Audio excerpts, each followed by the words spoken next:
Hi hello ಎಲ್ರಿಗೂ ನಮಸ್ಕಾರ. Welcome to series recipe. ನೀವೇನಾದರೂ ಫಸ್ಟ್ ಟೈಮ್ ನನ್ನ ಚಾನಲ್ ನೋಡ್ತಿದ್ರೆ ಸಬ್ಸ್ಕ್ರೈಬ್ ಮಾಡಿ, ಹಾಗೆ ಪಕ್ಕದಲ್ಲೇ ಕಾಣೋ ಬೆಲ್ ಐಕಾನ್ನ ಕ್ಲಿಕ್ ಮಾಡಿ. ಸಿಂಪಲ್ಲಾಗಿ ಚಿಕನ್ ಬಿರಿಯಾನಿ ಮಾಡೋದು ಹೇಗೆ ಅಂತ ನೋಡೋಣ.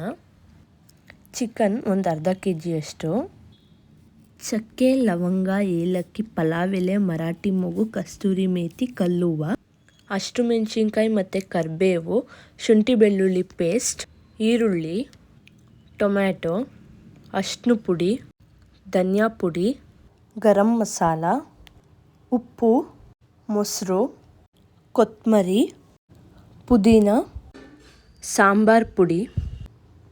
ಈಗ ಸ್ಟವ್ ಮೇಲೆ ಕುಕ್ಕರ್ ಇಟ್ಕೊಳ್ಳೋಣ. ಕುಕ್ಕರ್ ಸ್ವಲ್ಪ ಬಿಸಿ ಆದಮೇಲೆ ಒಂದು 5ರಿಂದ 6 ಸ್ಪೂನಷ್ಟು ಎಣ್ಣೆ ಹಾಕೋಣ. ಎಣ್ಣೆ ಸ್ವಲ್ಪ ಬಿಸಿ ಆದಮೇಲೆ ಚಕ್ಕೆ, ಲವಂಗ, ಏಲಕ್ಕಿ, ಪಲಾವ್ ಎಲೆ, ಮರಾಠಿ ಮೊಗ್ಗು, ಕಸ್ತೂರಿ ಮೇಥಿ, ಕಲ್ಲುವ್ವ ಎಲ್ಲ ಹಾಕೋಣ. ಇದೆಲ್ಲ ಹಾಕಿದ್ಮೇಲೆ ಹಂಗೆ ಕರಿಬೇವು ಮತ್ತು ಹಸಿಮೆಣಸಿನ್ಕಾಯಿ ಹಾಕೋಣ. ನಿಮ್ಗೆ ಹಾಕೋಕೆ ಇಷ್ಟ ಇಲ್ಲ ಅಂದರೆ ಸ್ಕಿಪ್ ಮಾಡ್ಬೋದು, ಹಾಕಿದ್ರೆ ಟೇಸ್ಟ್ ಚೆನ್ನಾಗಿ ಬರುತ್ತೆ. ಇದೆಲ್ಲ ಹಾಕಿದ್ಮೇಲೆ ಚೆನ್ನಾಗಿ ಫ್ರೈ ಮಾಡ್ಕೋಬೇಕು.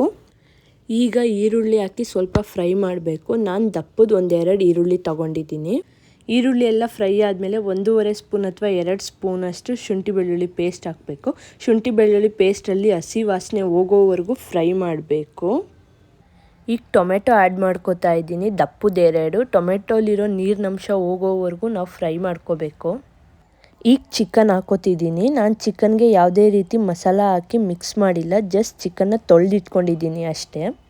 ಮಿಕ್ಸ್ ಮಾಡ್ಕೋಬೇಕು ಚೆನ್ನಾಗಿ. ಚಿಕನಲ್ಲಿರೋ ನೀರು ಬಿಟ್ಕೊಳ್ಳೋವರೆಗೂ ಫ್ರೈ ಮಾಡ್ಕೋಬೇಕು. ಚಿಕನಲ್ಲಿರೋ ನೀರೆಲ್ಲ ಬಿಟ್ಕೊಂಡ್ಮೇಲೆ ಇದಕ್ಕೆ ನಾನು ಕೊತ್ತಂಬರಿ ಮತ್ತು ಪುದೀನ ಹಾಕ್ತಾಯಿದ್ದೀನಿ. ಇದನ್ನೆಲ್ಲ ಹಾಕಿದ್ಮೇಲೆ ಚೆನ್ನಾಗಿ ಫ್ರೈ ಮಾಡ್ಕೋಬೇಕು. ಈಗ ಸ್ವಲ್ಪ ಉಪ್ಪು ಆ್ಯಡ್ ಮಾಡ್ಕೊಂಡು ಮಿಕ್ಸ್ ಮಾಡ್ಕೋಬೇಕು. ಈಗ ನಾನು ಇದಕ್ಕೆ ಒಂದು ಸ್ವಲ್ಪ ಅರಿಶಿನ ಪುಡಿ, 1-2 ಸ್ಪೂನಷ್ಟು ಧನಿಯಾ ಪೌಡರ್, 1-1.5 ಸ್ಪೂನಷ್ಟು ಗರಂ ಮಸಾಲ ಮತ್ತು ನಾನು ಇದಕ್ಕೆ ಸಾಂಬಾರು ಪುಡಿ ಆ್ಯಡ್ ಮಾಡ್ತಿದ್ದೀನಿ. ಮನೇಲೇ ಮಾಡಿಟ್ಕೊಂಡಿರೋದು ಸಾಂಬಾರು ಪೌಡರ್ನ. ನಾರ್ಮಲ್ ಸಾಂಬಾರಿಗೆ ಯೂಸ್ ಮಾಡೋದನ್ನೇ ನಾನು ಯೂಸ್ ಮಾಡೋದು ಸಾಂಬಾರು ಪುಡಿ. ಟೇಸ್ಟ್ ಚೆನ್ನಾಗಿ ಬರುತ್ತೆ ಅಂತ ನಾನು ಯೂಸ್ ಮಾಡ್ತೀನಿ. ನಿಮಗೆ ಇಷ್ಟ ಇದ್ದರೆ ಹಾಕ್ಕೊಳ್ಳಿ, ಇಲ್ಲ ಅಂದರೆ ಸ್ಕಿಪ್ ಮಾಡಿ. ನಾನು ಸಾಂಬಾರು ಪೌಡರ್ನ 1-1.5 ಸ್ಪೂನಷ್ಟು. ಈಗ ನಾನು ಇದಕ್ಕೆ ಮೊಸರನ್ನ ಆ್ಯಡ್ ಮಾಡ್ಕೋತೀನಿ. ಮೊಸರು ಹಾಕೋದ್ರಿಂದ ಟೇಸ್ಟ್ ಚೆನ್ನಾಗಿ ಬರುತ್ತೆ. ಇದೆಲ್ಲ ಹಾಕಿದ್ಮೇಲೆ ಕ್ಲೀನಾಗಿ ಮಿಕ್ಸ್ ಮಾಡ್ಕೋಬೇಕು ಮತ್ತು ಒಂದು 5 ನಿಮಿಷ ಫ್ರೈ ಮಾಡ್ಕೋಬೇಕು ಚೆನ್ನಾಗಿ, ಯಾಕಂದರೆ ಚಿಕನ್ಗೆಲ್ಲ ಮಸಾಲೆ ಹಿಡ್ಕೋಬೇಕು.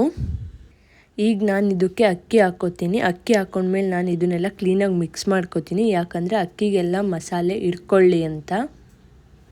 ನೀವೇನಾದರೂ ಬಾಸುಮತಿ ಅಕ್ಕಿ ಯೂಸ್ ಮಾಡಿ ಬಿರಿಯಾನಿ ಮಾಡೋದಾದರೆ 1 ಲೋಟ ಅಕ್ಕಿಗೆ 1.5 ಲೋಟ ನೀರು ಹಾಕ್ಕೊಂಡ್ರೆ ಸಾಕು, ಯಾಕಂದರೆ ಬಾಸುಮತಿ ಅಕ್ಕಿಗೆ ಜಾಸ್ತಿ ನೀರು ಹಿಡಿಯಲ್ಲ ಮತ್ತು ಬೇಗ ಬೆಂದೋಗ್ಬಿಡುತ್ತೆ.